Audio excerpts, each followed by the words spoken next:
Dominican റിപ്പബ്ലിക്കിലെ പുൻറ്റാക്കാനയിൽ നടക്കുന്ന ഫോമയുടെ 8ാമത് അന്തർദേശീയ കൺവെൻഷനിൽ വിവിധ മേഖലയിൽ കയ്യൊപ്പ് ചാർത്തിയവർക്ക് അവാർഡുകൾ വിതരണം ചെയ്തു.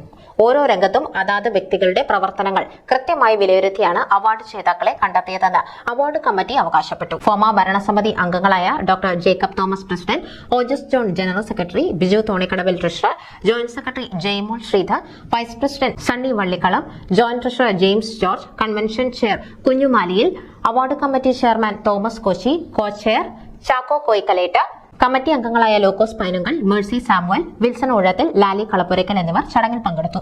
Charity woman empowerment, business man of the year, FOMAA registration well done, FOMAA best region, FOMAA best association, FOMAA best region procession, FOMAA best short story എന്നീ കാറ്റഗറിയിലായിരുന്നു അവാർഡുകൾ.